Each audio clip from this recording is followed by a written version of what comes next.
what's up guys, and welcome to this week's episode of the Pilot Review Show. I am CaptainBlade J52, and I am joined this week by Artie. Hello! And our resident teacher of the Kirby variety. Howdy! And our newest acquisition to the show, Neela. What up, all? Got quite a bit of interesting stuff for you guys this week to go over, so let's go ahead and get started.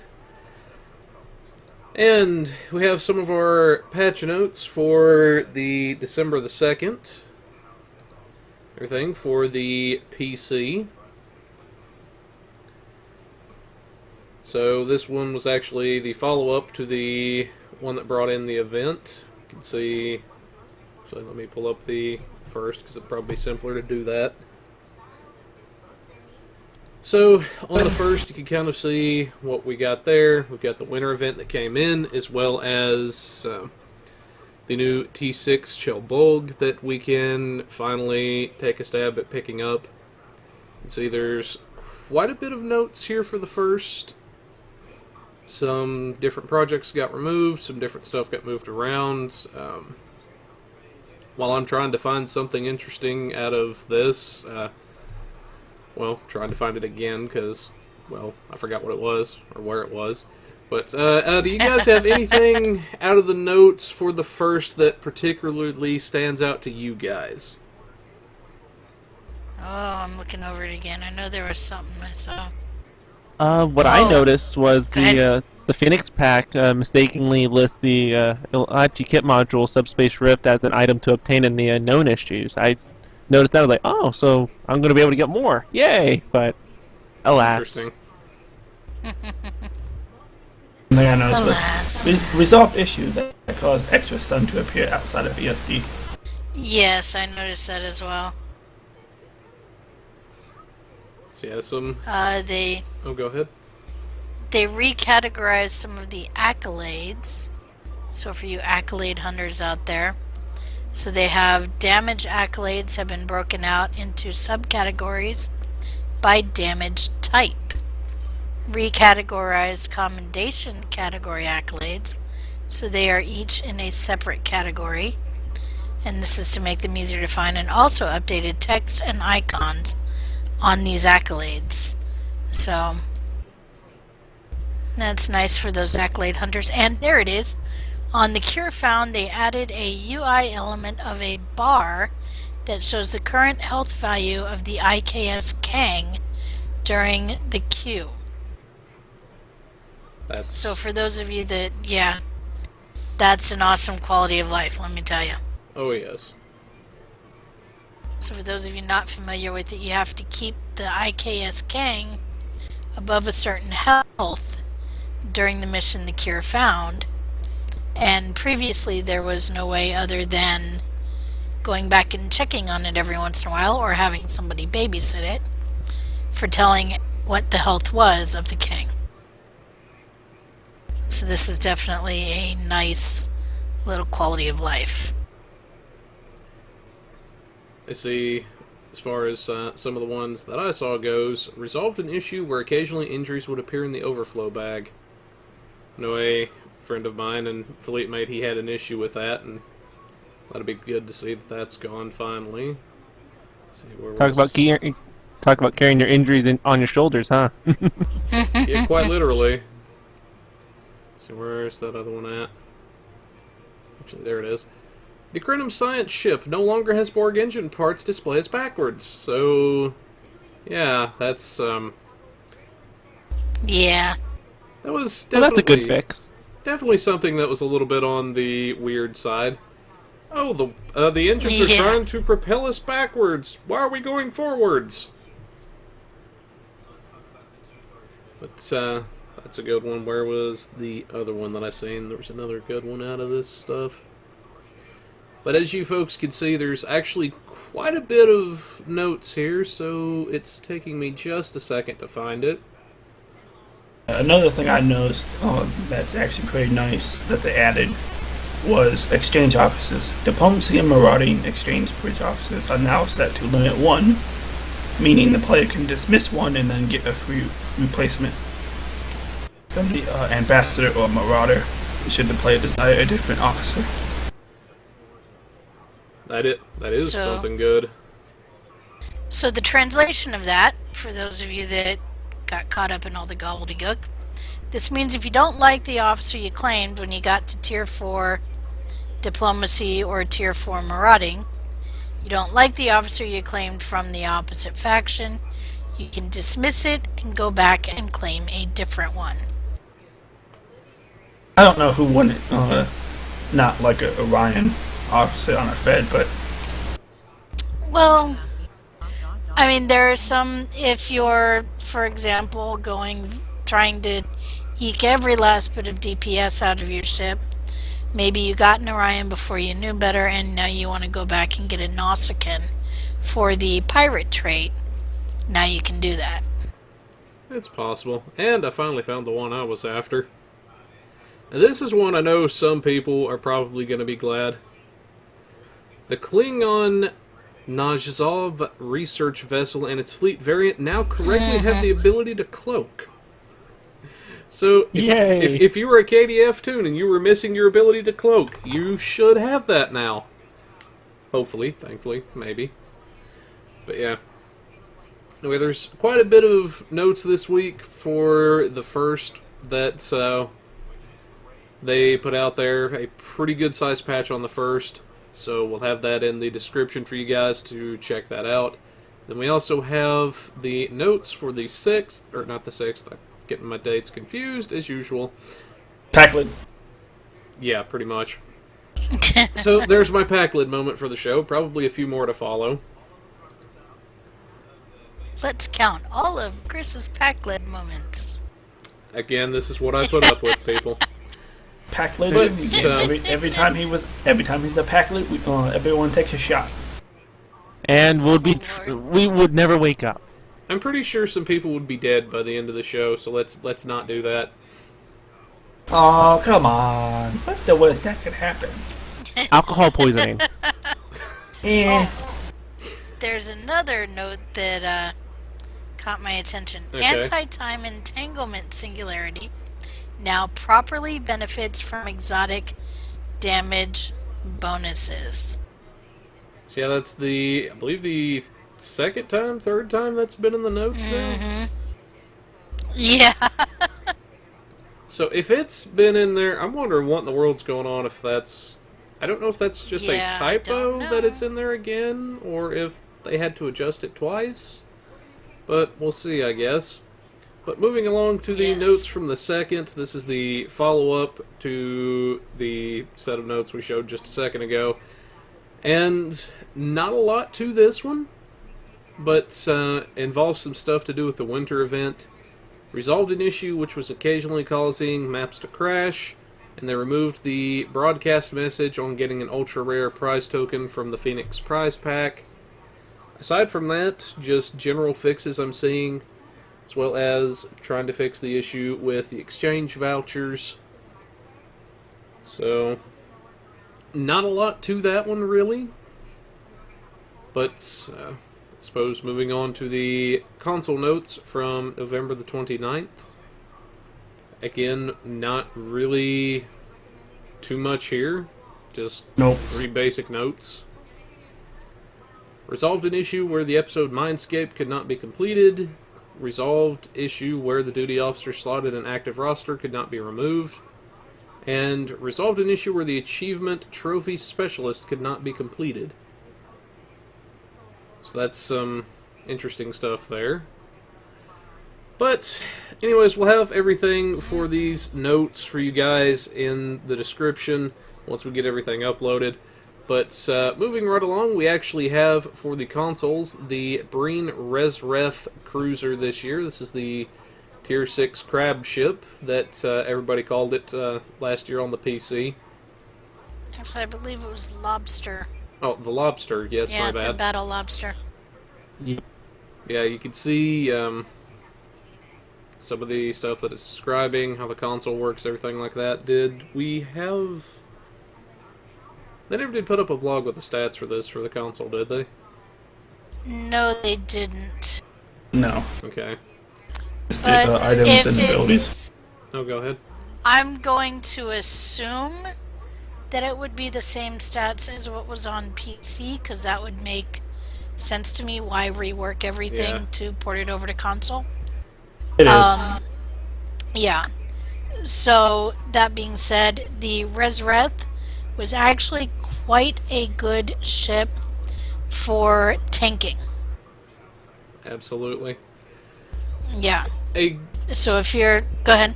Oh, I was going to say, as far as tanking goes, a good comparison that I could actually give to the Rezreth would be similar to one of the Odyssey cruisers as to how it flies.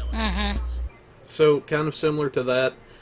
We don't have the blog to show our console players out there the stats. You might still be able to find the blog from last year for PC where it gave the stats if you're looking to check it out and everything. If I can find that, I'll throw it up in the notes for you guys as well whenever we get everything uploaded, so you can check that out. But anyway, what was you going to say, teacher? I was just going to say that it definitely has a lot of hull. It has a lot of hit points, and it does fly very, it doesn't turn very well. But, like I said, it is a really good start for a tank. Indeed. I would say, going along with what Kirby said, if you're going to fly it, I would definitely recommend putting an RCS console on there. And then if you have access to the tachyokinetic converter, that's another big thing that could possibly help you out, aside from the DPS bonuses that it gives, because it does give you some turn rate bonuses as well. But, anyways, that's our event ship for our console players out there and everything. And just curious, Neela, how do you think the race is going for console and everything? Is it too drastically different from PC, or what's some of your thoughts? It's not drastically different, but I think it's more. You have more able to maneuver better around the corners, allowing you to just kind of more drift instead of doing any rolls or jumping to stay on track. It's the joysticks, isn't it? Yeah, I would put it down to that. Oh, Lord. But anyway, so yeah, that's, I tried it whenever I was on my console character last night, and it seemed to be a little bit more precise, if that made sense. And we have Rezreth Stats. Yay! The Kirby to the rescue. Now the only question is, will it actually pull up, or will Google Chrome flip me the bird? That's the question. And here we go.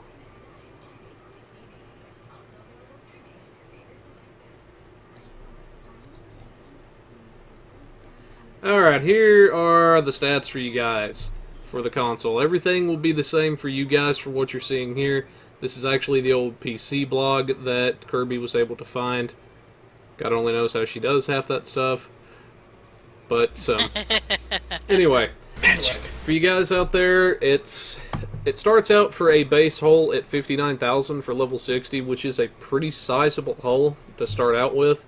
And that's the base hull before it ever takes your skills or anything else into account. So that's pretty good for a ship like that. For the weapons layout, it's a 4-4 layout. And then, because this blog is a little bit older, it does say it has 1,800 crew, so we can ignore that particular stat. But bridge officer stations are a lieutenant tactical, a commander engineering, lieutenant commander science, ensign universal, and lieutenant commander universal / command. So quite a bit of flexibility with this ship in terms of the stations. Now it can also load dual cannons, so that's something interesting. And then you can see the mastery package that it comes with there is the Dreadnought Cruiser package. Then you have the Enhanced Power Condenser Starship trait. Then I may actually have that one in game that I could show you guys here in a second. But touches base on some of the stuff there. Can see kind of where you can get some of the fighters, all that good stuff. And then I believe, yes, this one can actually use the Pleshbrek Raiders. So if you had the old Pleshbrek Raider, if you're on PC or if you're somebody on the console, whenever you guys get access to the Pleshbrek, you'll be able to load those on there as well. But let me find the trait right quick for you guys. I believe I should have it on here. Good for the condensers.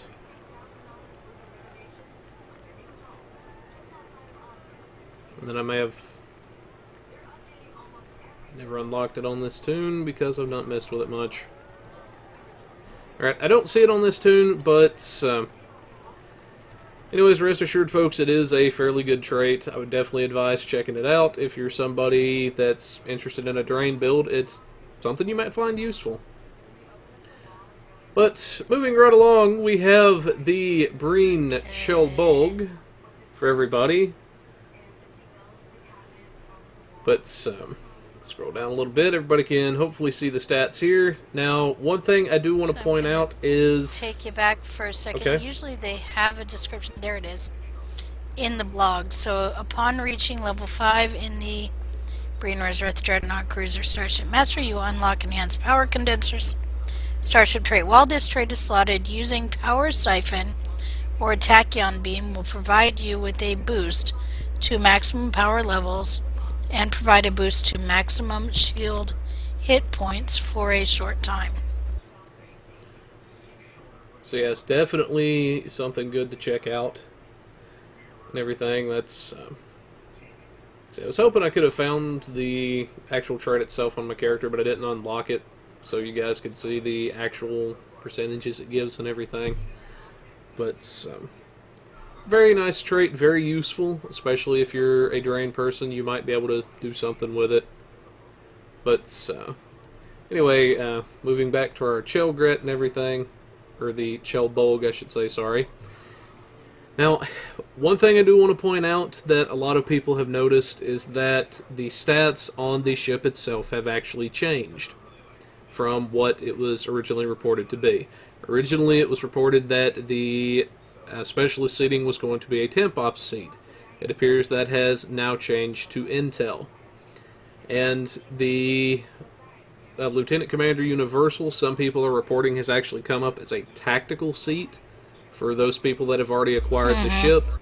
Now, obviously, there is some kind of a bug or something going on here, because if the blog's saying one thing, the ship's actually saying another, then it's pretty safe to assume something went screwy somewhere, either on the technical end or there's a typo with a blog or something. I have put in a report for you guys, so hopefully things should get resolved pretty quick. For those of you that have the ship, you should have the correct seating hopefully pretty soon. As far as to an exact time, I wish I could give that to you all, but it just depends on how long it takes them to fix the ship and everything. But I know some people are disappointed that it's not a temp op ship and everything, but and I understand the frustrations, I absolutely do. But stuff like this, Well, see, here's the thing. If you notice down at the bottom, right above Gorgonzola's name and his title and everything, it does say, note, the above stats and systems are subject to change. In other words, what they're saying is this is not a guarantee. indeed. Yeah, like I say, it's... plain and simple. It's one of those things that it sucks when they have to go back and change something later on, but it's a very real possibility that could indeed happen. It is. But Now, what I would prefer when they change is that they put out a mini blog saying, hey, we're changing this. They don't have to say the reasons, but just, hey, we're changing this, here's the new stats. Yeah, I think that That is what I would prefer. I think that would be good. That way people know, hey, it's not a bug that your stuff has changed. This is, we did this. This is why we did it. Just some kind of basic something out there so people know, hey, something screwy's not going on.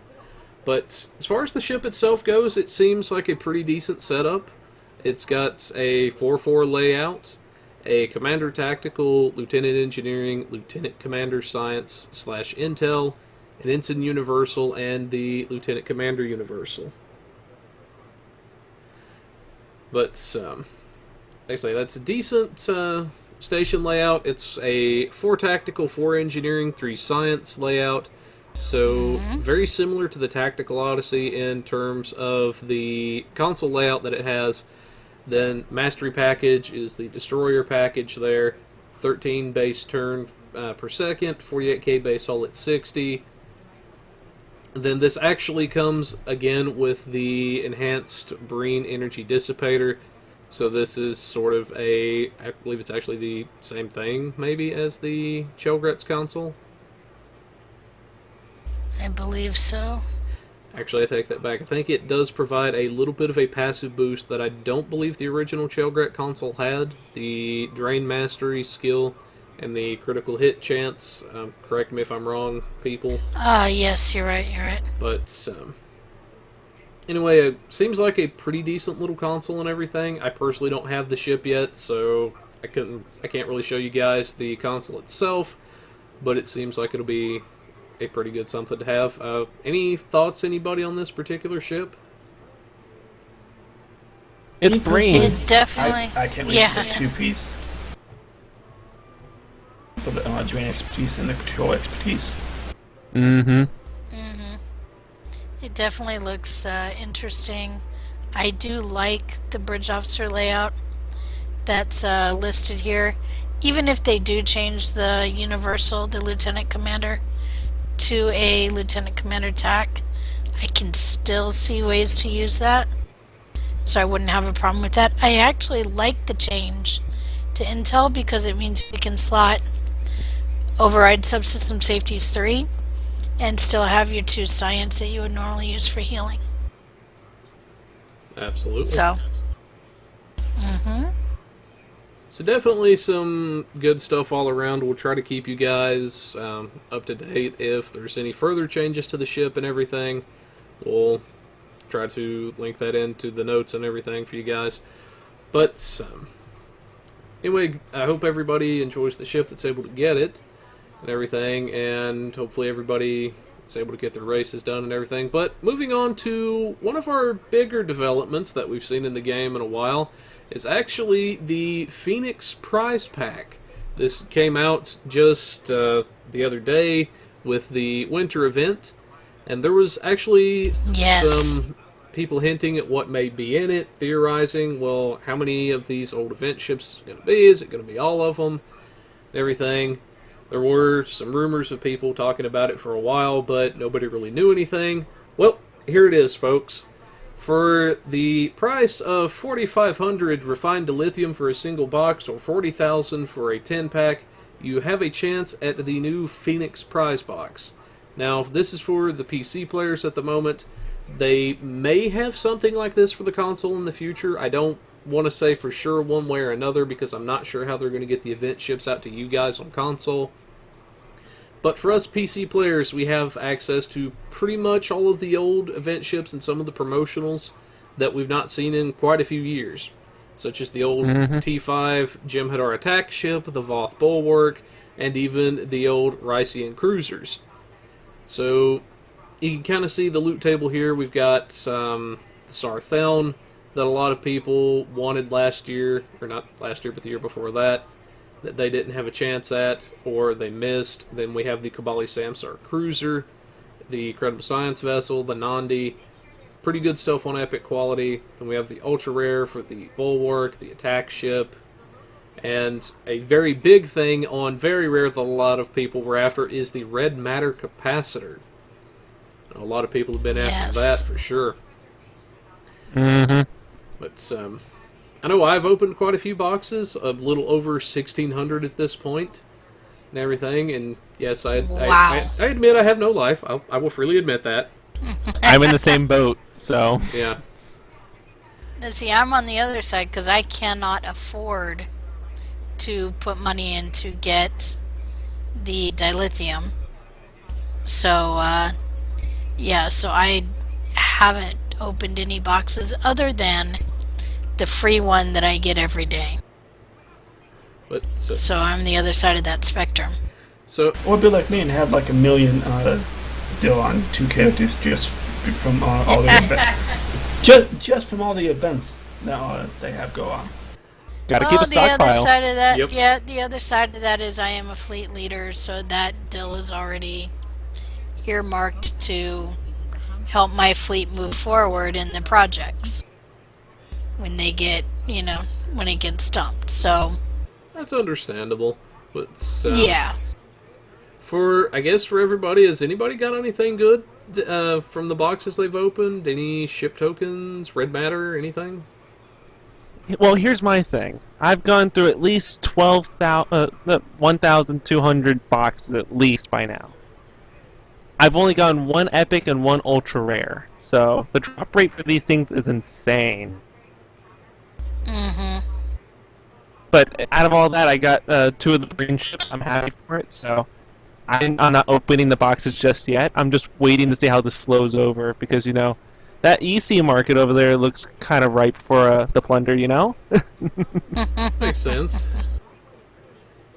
Yeah, I could care less about anything else. I just wanted the emotes. Yes, the emotes were a great thing to grab for every RP player. Yeah, there's a lot of people got it. I'll admit I got it as well, like the air guitar, pretty much everything, because, why not? But as far as... And they're good for parties, too. Absolutely. As far as the stuff I was able to come out with, I did get my Sartheln, so yay. Now I have everything up there on the epic tree, and I was able to complete my old Breen sets, so yay, happy day, and I can get my Raider pets. I also have a Voth Bulwark. I was able to get 1 epic token and actually 3 of the ultra rares. No, actually kind of irked a couple of people that were online at the time in the team speak with me because I busted 2 of the ultra rares back to back. Of course, I've never done that again, but it is what it is. Then for... Yep, it is. It seems like the very rares, the rares and the uncommons, obviously are the ones dropping the most, which I kind of expected that. So pretty much red matter capacitors all around is what I've observed there. Yeah. Okay. But It's a good grab, Now- so... It is. Now, the things I found interesting. Now, first of all, we should talk about where you can get the free one, if you want to. Oh, that would be So something... there are Yeah. 2 places, yeah. So you get 1 free one per account. So you have to choose your character, but it is account bound, so you can flip it to another character before you open your prize pack once you know what you get.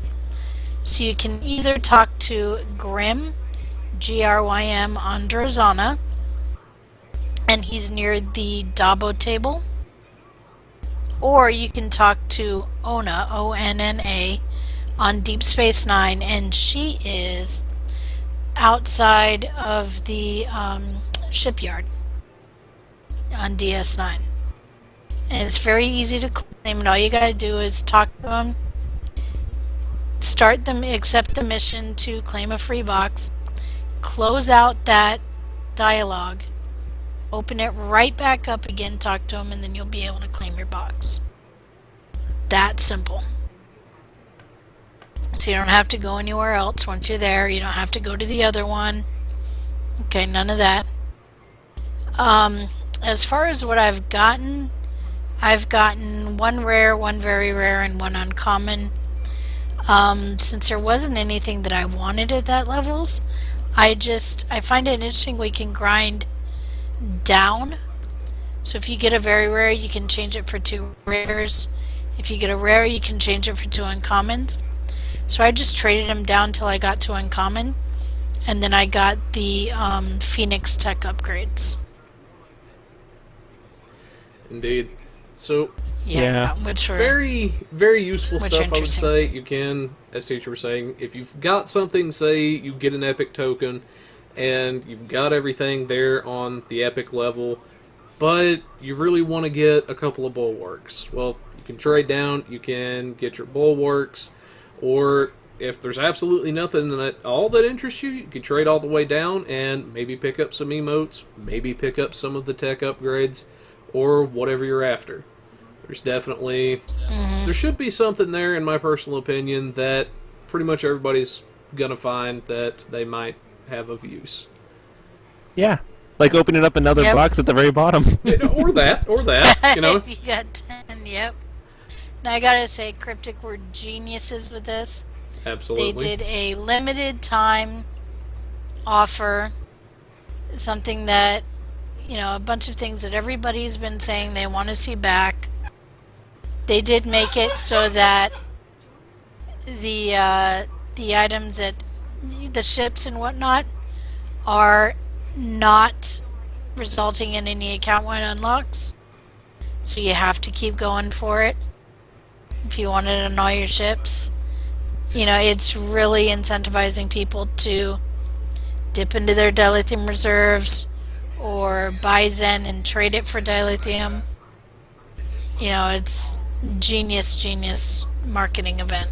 It's definitely been a dilithium sink for people that have been wanting one for a while. Definitely. You know, the first hour when I got on, it had already dropped by about, it was, I think, 420 that night right before it released.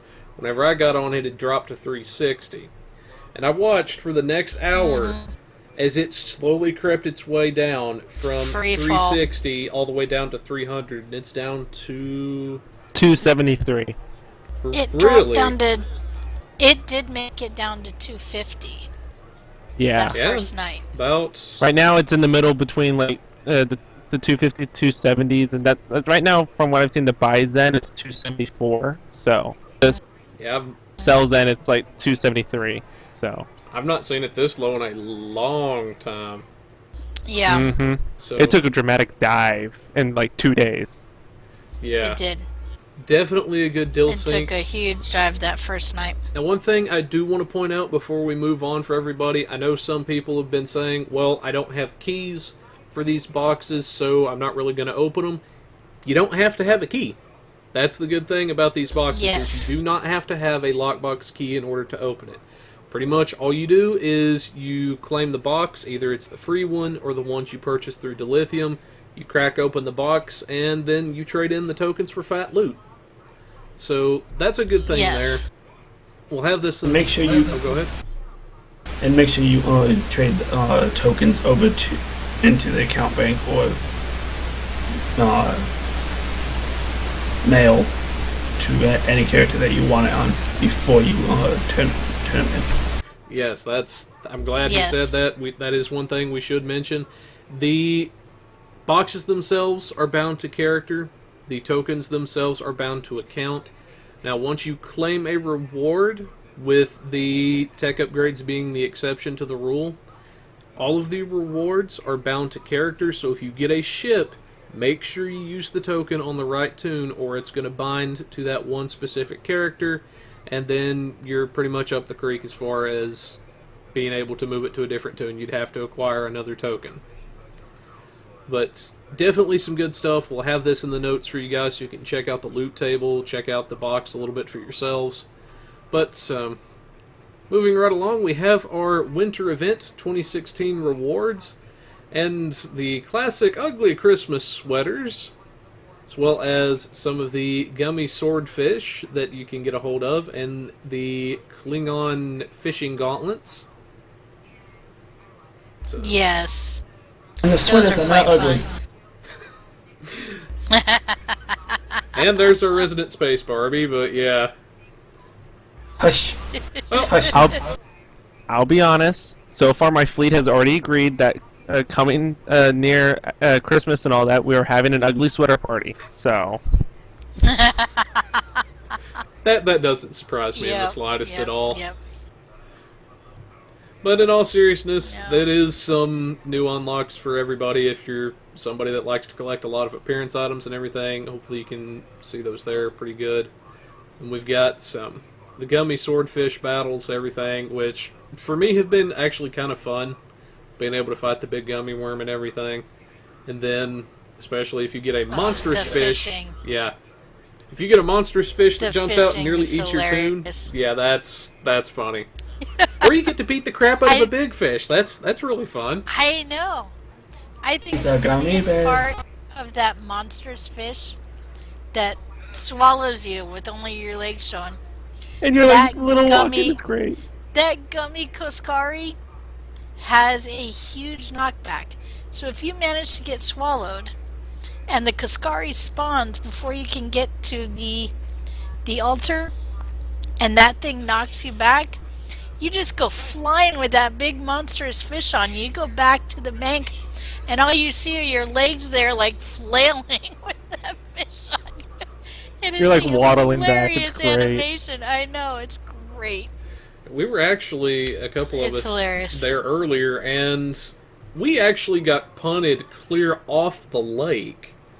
That's just how Yep. far it can throw you, which I'll give them credit. That's not a mechanic I was expecting. At least not something with that Nope. big of a knockback. But as far as some of the other rewards go, you can get a cryonic warhead module for the tactical kits and a cryonic pulse for the science. Oh, there's the engineering one, and the freeze armor for engineering. So, some interesting kit modules there for everybody. Then, And we can get cherry and lime flavored apples. oh lordy. Please don't eat them. Now, I'm wondering how they know they're cherry and lime flavored. Did somebody have to taste them? I would say no, but I would hope not. See, these are the thoughts that go in my head, folks. Sorry.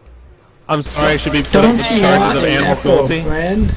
Oh god, there it is, there it is, he dropped the line. Cute and cuddly apples.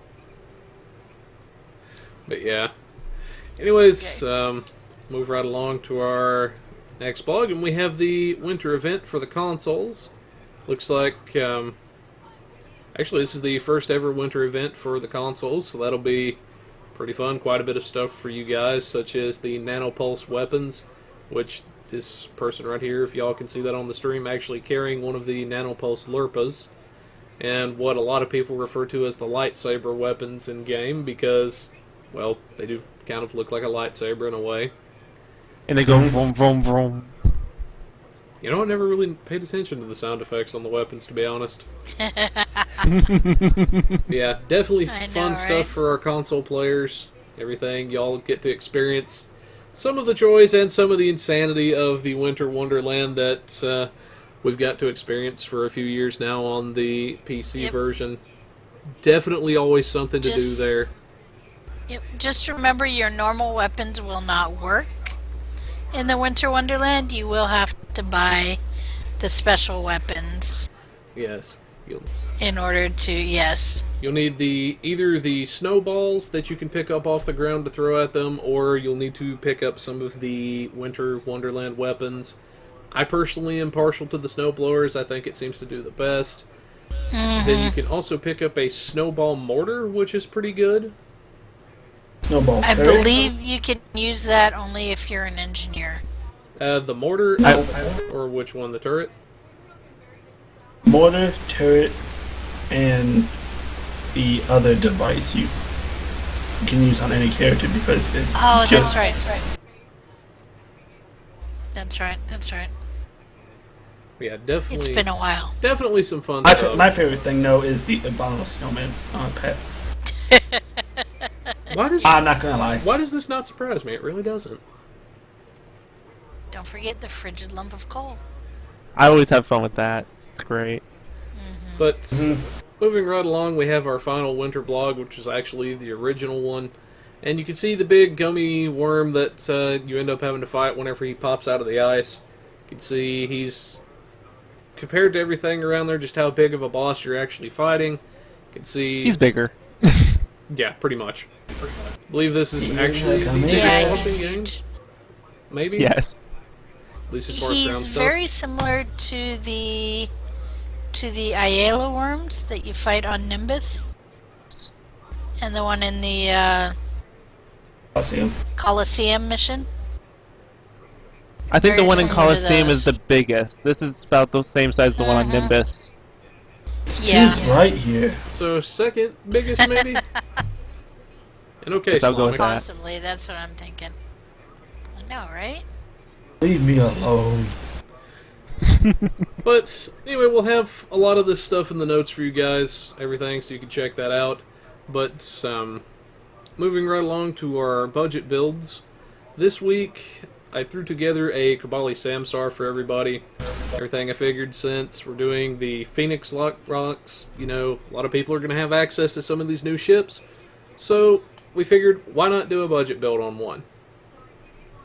But as far as our weapons go, we've got the Dominion Polarons, as well as the Chronometric Polaron set. I went with Polarons mainly because I felt that the weapons fit, and just like something the Kabali would use. But the good thing about the Samsar is that it actually gives you access to the Kabali Warp Core, as well as the Regenerative Integrity Field, which are two of the, in my opinion, most powerful tanking items in the game. Then you have, for our shields, our engines, our warp core, obviously this is the full 4-piece Kabali set. Now you can get the shields, the engines, and the deflector from the Dust to Dust mission. The chronometric set from before you can get from the Time and Tide, and the Dominion Polarons actually come from the New Link mission, so you get to get up close and personal and beat the crap out of a changeling, because that never gets old. 5 million Of times. course. Yeah. It's about a 3-phase fight, Times so at least. not too difficult, Yep. but if you're not prepared for it, it can catch you off guard. But Yeah. in game, I believe I've actually got the Keldon active, so it actually has our Kabali set, so we can check out the set bonuses. Now, the stabilizing warp core is actually an amp core on upgrade, so that's a good thing that we have. As far as our set bonuses, it's a little bit of hull regeneration for the 2 set. Now, the 2 set bonus, not really that great in my opinion. I mean, it's nice to have, but it's kind of underwhelming. The 3 set bonus is pretty good. It gives you some temporary hull hit points once you're at or below 25%. So very nice. That can occur once every 2 minutes. Then the really good reason to have the Kabali 4-piece, and in my personal opinion this makes it the most powerful tank set in game, is for the 4 set bonus. When receiving energy damage, nearby allies receive hull healing equal to 20% of the incoming damage for 15 seconds. It's in a 5-kilometer sphere and has a 20-person max. So, in theory, if all 20 members of the team, including yourself, are in this area and you drop this ability, you could potentially heal the entire team, aside from yourself. So that's a very, very powerful thing that can pretty much bring you back from the point of death. Then we have the capacitor on the Kabali Warp Core, which is what makes it so good, is it's in a 5-kilometer sphere around itself, and it pretty much heals your shields, gives a lot of shield restoration back to you, as well as granting a little bit of shield restoring, or I'm getting tongue-tied, people. Good lord. But anyway, gives a little bit of shield power. Now, apparently I'm the one that needs to be reset this week. But Yay, it's not just me. I know. That's highly unusual. But anyway, continuing on. Very nice shield healing ability to have. This is one reason why I like to use the Kabali Warp Core for a lot of my new tunes, is because of just how powerful it actually is. Then we have the Hyper Impulse engines. You can see the epic mods there. Pretty much standard as far as the engines go, but it does give a little bit of recharge time on hull healing and shield healing abilities, so that's a very nice thing. Then the deflector, pretty much a standard deflector, not really anything too terribly special about it, in my personal opinion. But the other big thing as to why we pick up the Samsar, or why I'm going to recommend people consider it, is actually the Regenerative Integrity Field console. Now, this is pretty much a big staple console for tanks, and for a lot of people in general, for their healing. It gives a 26.6% whole healing bonus, as well as the Regenerative Integrity Field ability. Now, whenever you throw this ability, it'll give a very sizable heal. Now, the numbers are a little bit borked because I'm on the ground at the moment. But you receive 100% of your directed energy damage as healing for 20 seconds, can trigger up to 10 times per second. Now, there is a maximum that it can restore per proc and a minimum, so you're going to get something as healing regardless. And that's on a 2-minute cooldown. Now, all of that healing potential is before you ever even touch your bridge officer abilities. So, very, very powerful set to work with in terms of tanking. For engineering consoles, pretty much basic stuff as far as a mid-range budget goes. We have a conductive RCS console because, well, let's face it, that thing needs some turn rate. We have our Trillium deplating from the Ragnarok mission. Gives us some damage resistance as well as shield bonus. The Viral Neural Gel Pack for Bridge Officer cooldown reduction. And then the Plasmonic Leech for our power levels, which is pretty good. And then we had our Integrity Field console we just looked at.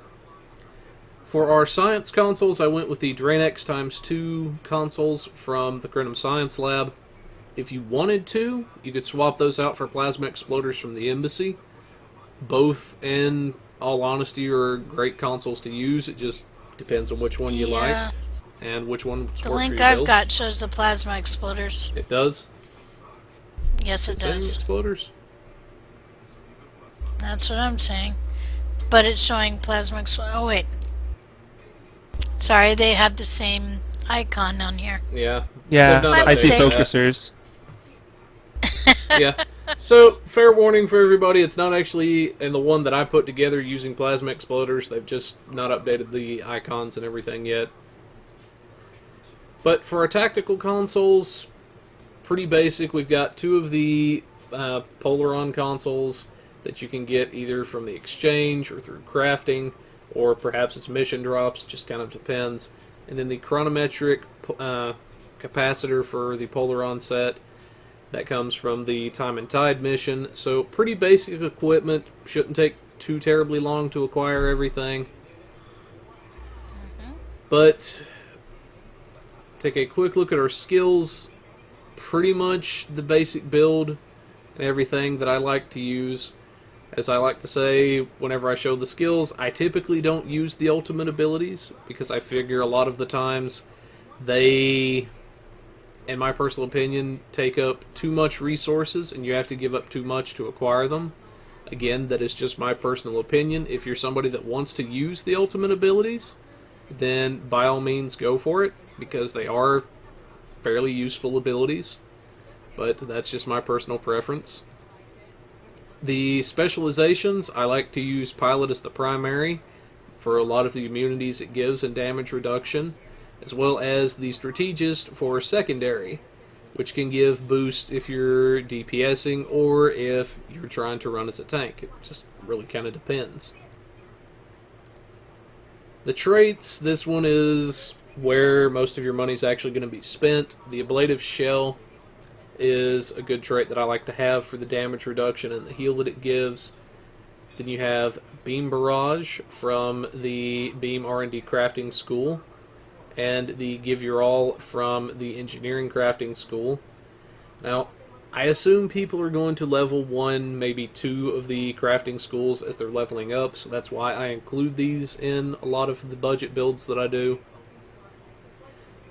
Then we have the rest of the traits, which are free to acquire. We have Beam Training for free beam damage, Elusive for free defense value, Fleet Coordinator for the damage boost that it gives based on party size, the Last Ditch Effort, because this assumes a tactical toon is being used, though if you're an engineer or a science toon, then you would just swap this out to your career-specific trait. And we have Operative, the Point Blank Shot, which can be acquired from the House Peg mission, and the Imposing Presence for the free threat gen. So, pretty standard stuff. Then for our starship traits, since we are using a tier 6 ship, this time we did utilize the Kobali ship trait, which allows us to reduce our bridge officer cooldowns for shield healing and hull healing abilities, which is actually a fairly good trait to have in my opinion. Then we have the improved pedal to the metal for maxing out the pilot tree, and the best defense mission, which enhances our attack patterns to give hull healing in addition to their normal effects. That one comes from the House Peg mission as well. Space Reputation, pretty much a standard thing. We've got advanced targeting systems for the severity, the Aux Power Offensive, the Energy Refrequencer that gives us a little bit of healing based on our damage, and then we have Precision for the free critical hit chance, which is pretty good there. Active Reputations, pretty much just taking the ones that we can get from space that are pretty good. We've got Anti-Time Entanglement, which is a great damaging thing. We have Biomolecular Shield Generator, the Deploy Sensor Interference Platform, and then the Quantum Singularity for the Romulans. So, pretty basic stuff as far as reputation goes. Now, I also assume for these builds that the person using it does not have the 5th trait slots unlocked yet. So that's why you'll only see 4 in certain categories. But, as far as bridge officers go, the Kobali ship was actually one of the first command ships that we ever had access to on PC. So a lot of people wanted to get it for that reason. But, as far as the bridge layout goes, you have a Ensign Universal, Lieutenant Tactical, Lieutenant Commander Engineering / Command, a Commander Engineering, and a Lieutenant Commander Science. Now for this build, I made the Ensign Universal into a tactical seat, and I put a Beam Fire at Will 1. For the Lieutenant Tactical, I went with Tactical Team 1 and Attack Pattern Beta. Then for Lieutenant Commander Engineering Command, I went with the Overwhelm Emitters, the Rally Point 1, and Suppression Barrage. For the Commander Engineering, we have the Engineering Team 1, Reverse Shield Polarity 1, the Emergency to Weapons 3, and the Emit Warp Bubble.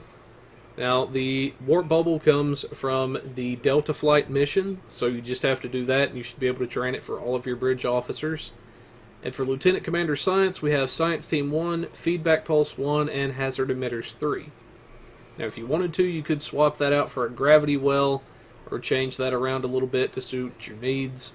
So, there's a good bit of flexibility with the build. The only thing that I don't like about the Samsar is the limited tactical seating.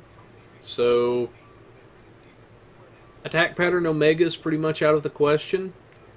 Then the 2 attack patterns you're left with are Beta or Delta, depending on whichever one you're wanting to use. And since we didn't want to utilize Delta Prime, then we could use the regular Delta or stick with Attack Pattern Beta. It was pretty much between those two.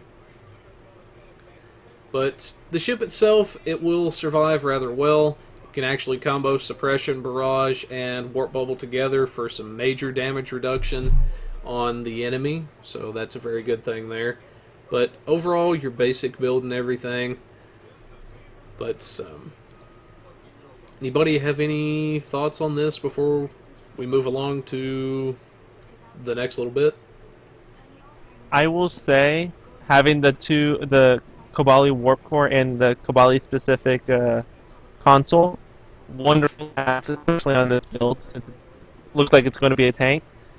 As much as you need all the heals that you can get, and those 2 are really good oh crap buttons. When your shields immediately drop and you're seeing you gain a lot of damage, immediately pop that shield heal. You'll be completely fine. I really like how it's all set up for the stuff you already have. It's a good combo, I have to say.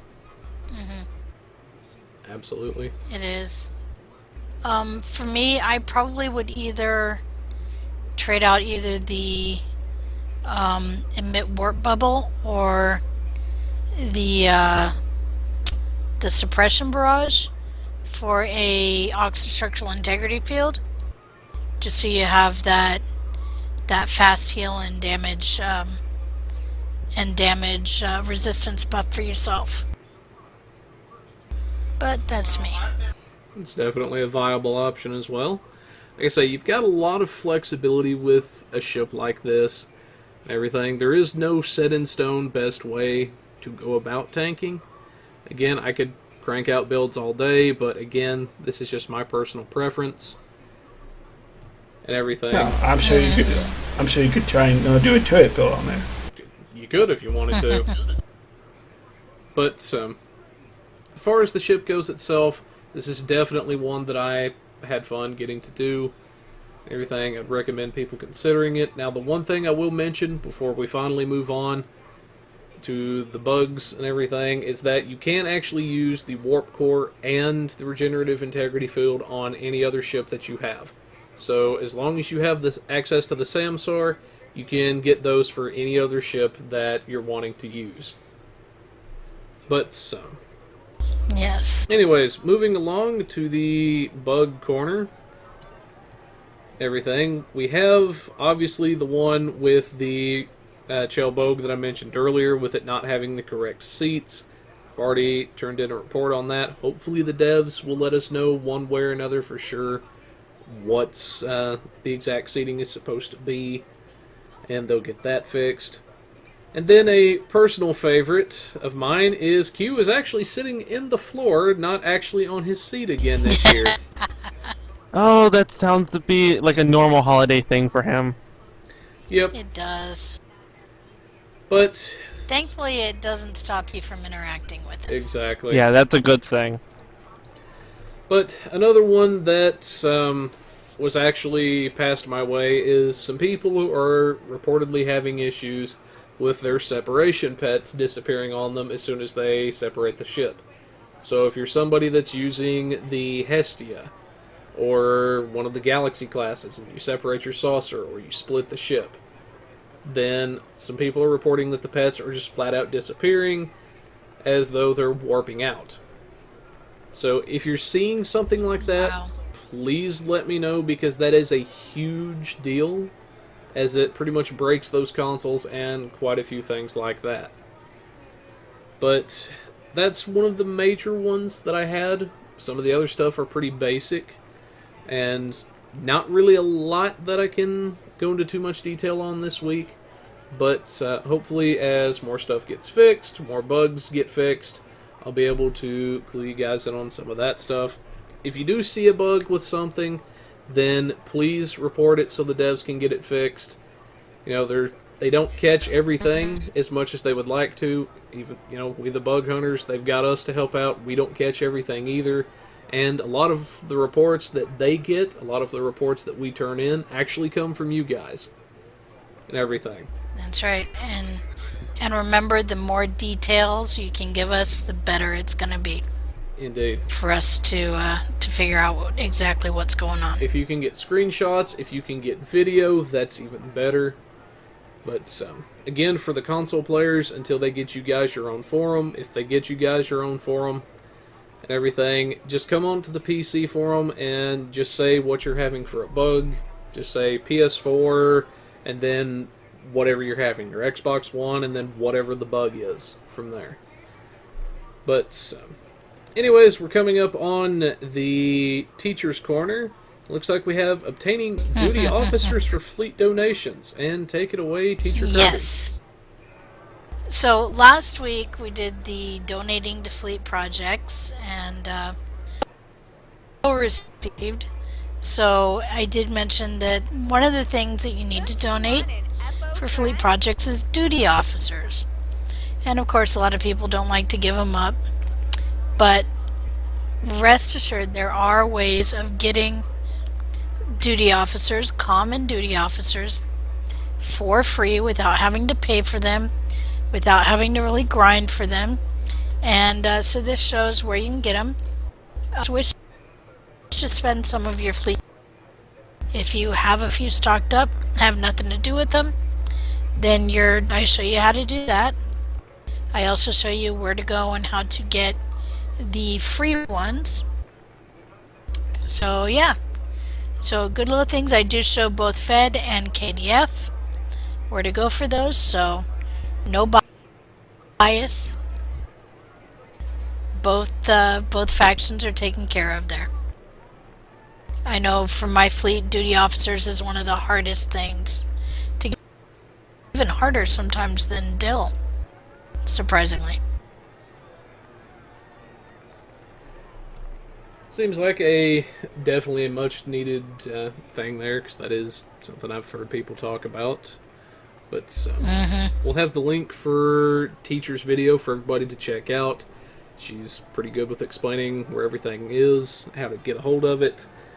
But anyways, moving on to our last segment, we have the RP corner with Artie. And this looks interesting. So you fired a Doomsday weapon at yourself. Dare I ask what brought this on? Take it away, Sir Artie. Okay, so with every game of tabletop, like Dungeons & Dragons, Pathfinder, or something, you all know dice rolls could always eat you alive. So, in Star Trek Online, we have the dice roll generator, like normal, in the emotes, in all your emotes and such. Well, in some of the RP events I've had, we have to rely on this random number generator that really hates us. Sometimes they'll give us a 100, other times they'll just give us a bunch of 50s, and majority of the time it rolls you something between 10 to 1. Well, let me explain to you that in RP, and have fun with it. You have a really good GM, they'll find a way, you know, you didn't go, alright, so I'm going to shoot my phaser pistol at the guy. Oh, you rolled a 1. It blows up in your hand and now you're missing half your body. No, that's bad. Let's not do that. There are some people that do go with the whole, alright, I rolled low, or I rolled real high. I'm going to be very dramatic with this. I'm fine with this. This is something for you guys to take your own learning experience with. But really, what brought this up was, in my own experience as of a couple weeks back, I ran into an RP event where my character, which is a photonic, got into somewhat of a grapple with a spiritual being, I guess you can call it.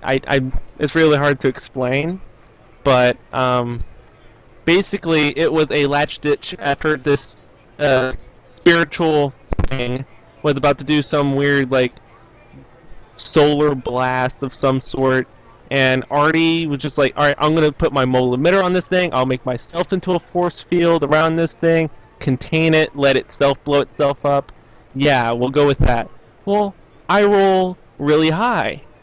Alright, so the force field works. Contain it, but what makes it even funnier is that the spiritual being did a counter roll and rolled a really low roll, a 2 to my 100. So basically what happened was, in our favor, was this spiritual being of ungodly know what power that can snap its finger basically like Q, but is apparently much more honorable than Q. Who knows where that's going. But it snapped its fingers to do this weird exploding magic, and it imploded itself. And we were across the room on fire, and we're all like, we're expecting what happened to this godly evil bot? And it's just, it literally went, alright, so I did something really good. I'm now on the floor, but the evil thing is now screaming like a little girl across the room. I don't know what's going on. So, but it's all fun and games until that's, depending on what your dice rolls are, 1 is always usually a bad thing. Now, yeah. See, the one that catches me in your line here is mistells. Okay, mistells. Oh, this is always fun. At most times, RP, you know, it's always you talking to someone else in character. Well, there's times where you're you're in a very heated conversation with someone in character, and you may be getting somewhere into some very private, something should be kept private information. Oh my. And you accidentally go to, I'm going to reply to my friend here real quick before I post my next comment, and accidentally set your channel to your fleet chat. And accidentally put something very lewd across the interweb. Oh my. And all sorts of stuff like that happens normally. A lot of people take fun with it. It gives fun and memorable nicknames. 9 of 10. Yes. A friend of mine and the fleet that I'm with have a mistell book, I guess is what we're going to call it now.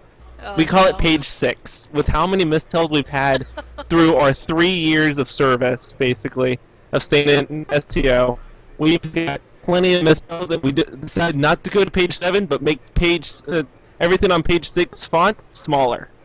And just keep on adding to it. Wow. Wow. It's just, we get so many mistells, it's just unbelievable. You could be like in the middle of a conversation with the Admiral and then suddenly blurt out something like, penis! And be like, what? What was that? I missed that. If it is who I think it is, I want to see you look at that page. Oh my god. No. And to go along with those mistells, what me and my fleets do is whenever we see a mistell, we're like, 5 to 10, or 7 to 10. Oh my god. Right, nice. That doesn't surprise me in the slightest. It really doesn't. Nope. You do it too, don't lie. Yeah, okay. Yeah, he's kind of got me there. But, definitely some fun stuff stop it, there. everyone. Some very comical stuff. Get the feeling I don't want to know what's on that page 6 or that book at this point. Oh, it's literally everything from, I said the wrong message saying 2 instead of 3 to, oh my goodness, that's some weird shit.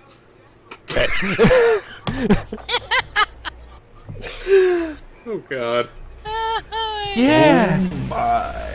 Yeah, it gets kind of weird when people try to do Vulcan love slave in the quarters. Yeah. Yeah. Yeah. Moving on. So, yeah, moving I was along. watching one of those in DS9 one time. Yeah, so, moving along here before we get slapped with an R rating. Yes. So, definitely some interesting things, What? to say the least, there. Until Scott comes down and kills us all. Yeah, that's probably going to happen after Yeah. the show. Yeah, it's docking it out of my pay. I just know it. Yeah. Maybe me getting fired. I don't know. We'll see how that goes, I guess. But definitely some fun stuff there with our RP corner and everything. Hope everybody's enjoyed our show. That pretty much wraps things up for this week.